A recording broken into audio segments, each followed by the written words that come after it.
everyone, welcome to back my channel. I hope everyone is having a wonderful day. Before starting the video, please go ahead and hit the subscribe button. Once Jack gets into Nikki's suite, he takes her vodka and pressures her to go to a meeting. She refuses and says she gives up. Jack turns on the lights and she slurs at him to turn them down. He rants that her room is a mess. Nikki knows what she looks like and what it all looks like. It's a bender. Jack calls down for water and coffee. She hopes that's for him. Jack mutters about sobering her up. He complains about her ignoring everyone's calls. How could she end up there like this? She slurs, "I am me."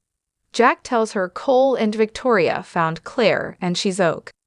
Nikki unearths a flask and wants to toast Claire. Jack takes it away. He wonders if she's celebrating. Is that what this is? Nikki tells him, "Don't you get it? I'm a lost cause." Jack argues she's not a lost cause. He takes off his jacket and tidies as he suggests she go splash water on her face. Nikki thinks he wants her to take a good look at herself, but it's too late. Jack fumes that she's a strong woman who has been tortured for months. She always comes out stronger and better. Nikki says, "Not this time." Jack wants to call her family, but she launches herself at his phone. "Don't you do that." She's seen the future and her family is sick of her and her crap choices. "I ruined everything, so the least I can do is let them move on without me." Jack lectures that it was just a vodka-soaked nightmare. Nikki goes for a bottle of vodka. It can't break her heart. Jack stops her, arguing it will break her heart every time. She's the rock of her family. He wonders what Catherine and Neil would say if they were there. They're not, but he is. Nikki slurs that anyone who counts on her is an idiot. Jack won't let her give up. Nikki smirks. "What are you going to do to stop me?" Jack thinks she needs rehab. Nikki argues it won't work. She's tried everything. Jack says relapse is part of recovery. Nikki insists it won't work. She can put on an act. She shoves him and says, "You have to want to get sober, but I don't." Jack implores, "You can do this." He knows it's scary, but it can turn around. Nikki throws an empty vodka bottle in disgust and tells him to stop with his damn positivity.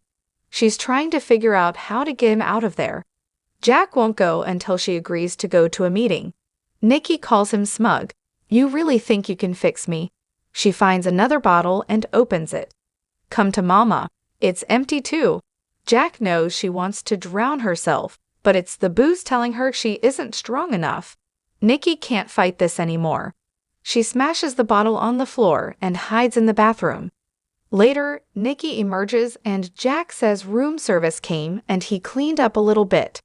Nikki doesn't want to eat. It smells nauseating. He says that will go away after a few bites. She snarks, "Are you a doctor now, or do you just play one on TV?"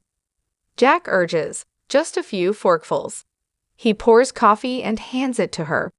Nikki asks him to get her a cold towel, but Jack says it's not happening. She'll just take another slug. Nikki sips the coffee and says she doesn't have the strength to fight this anymore. Jack reminds her Jordan is gone. Nikki says the damage is done. How many years will Harrison have nightmares? Who knows what Jordan did to Claire? Jack repeats that she's not to blame. Nikki slurs, "I should have let her die when I had the chance." Jack urges her to pull herself together and help her family. Nikki scoffs at his suggestions. Jack thinks it will help to be there for others. Nikki says she's let the real her out, and it's a damn relief. Jack argues she's changed people's lives for the better. Why not do the same thing for her great-grandson and Claire? Nikki squints. "You're right, I should help them. They deserve it. They deserve all of me." She picks up a bottle. "They deserve for me to pour this down the sink and call rehab." She then slurs, "Nice try, Jack." Jack hollers that she can beat this. She says, "That Nikki is gone. You're going to have to rip this out of my hand to stop me." She opens it and drinks.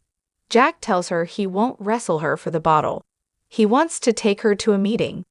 Trying a different tactic, He suggests they talk about happy memories and family. Nikki tells him to stop it. He's making things worse. Jack tries to get the vodka, but she won't give it up. I'm sorry I picked you as my sponsor. She needles that he failed. He couldn't help her, and now Victor can say, I told you so. Nikki drinks again and sighs, that feels good. She tells Jack to join the party or get out. Jack stews and then says, fine, I will. He grabs another bottle and pours a drink. Wow, that's smooth. I see you sprung for the triple distilled. Nikki sneers. Do you really think you can get me to stop by drinking half of my supply? Jack suggests they order some vermouth. Let's see if Ol' Smillin' Jack can have fun again. He dials his phone and asks someone named Kieran to make a delivery to the suite. Yeah, same stuff. Thanks, buddy.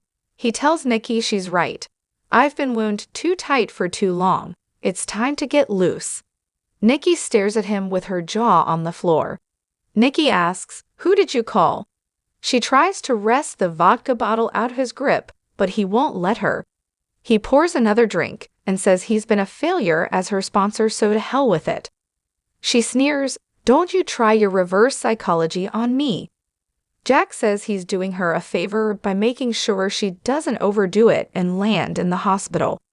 Let's do a toast. He suggests they start by toasting to Jordan, or her 40th anniversary, or their marriage.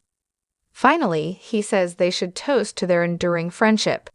Nikki wants him to leave so she can drink in peace. You're mocking me. Jack tells her to stop feeling sorry for herself. It's not all about her. He's experienced hell these past weeks too. Harrison went missing, Diane and Kyle are fighting, Ashley's a mess and won't get help, and then there's you. He wants some relief. Nikki reminds him alcohol was never his problem. Jack says he needs something stronger. Just then, a knock comes at the door. Nikki blocks the door, but he pulls her out of the way. Jack takes a bag from someone unseen, closes the door, and reveals a baggie of pills.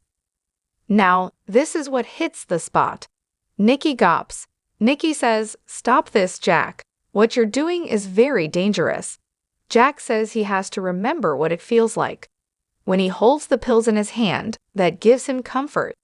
She says they do harm as well. Jack is grateful for their bond.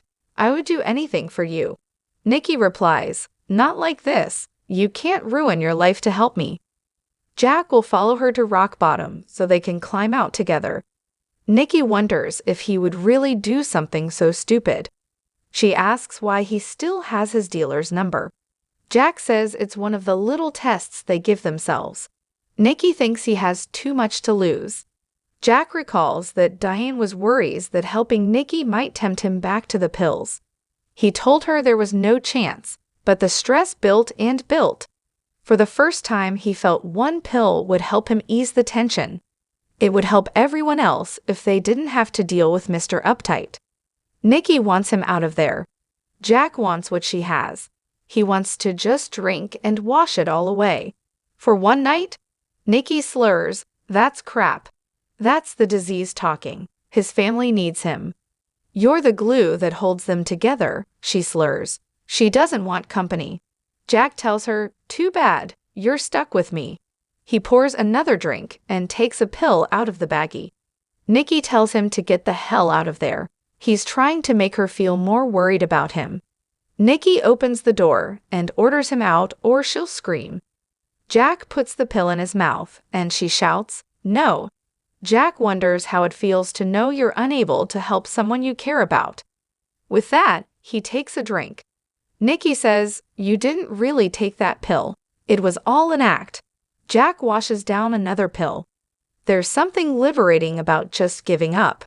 He says he let her down, as a friend, as a sponsor. He blames himself for her slip. As he lifts another pill to his lips, Nikki vows she'll get sober and will have something to eat. Come join me. Jack says this feels too good. He takes another pill. Nikki tells him to give her the pills. He can't take them with alcohol. Jack chuckles. Nikki's phone makes a sound, so Jack investigates. He says it's Victor and answers. Hello, Mr. Mustache. It's me, Mr. Uptight. You not believe where I am? You should come join us. Nikki, realizing he didn't really answer the phone, says, that is not funny. Jack mocks how Victor raises his eyebrow. He suggests they stay there in their own paradise. Nikki says she's wrong. She does need a meeting. Jack pulls her close. Dance with me. Nikki doesn't want to dance. Suddenly, Jack passes out on the sofa. Nikki screams, "Oh my God, Jack! Wake up! Wake up, please!"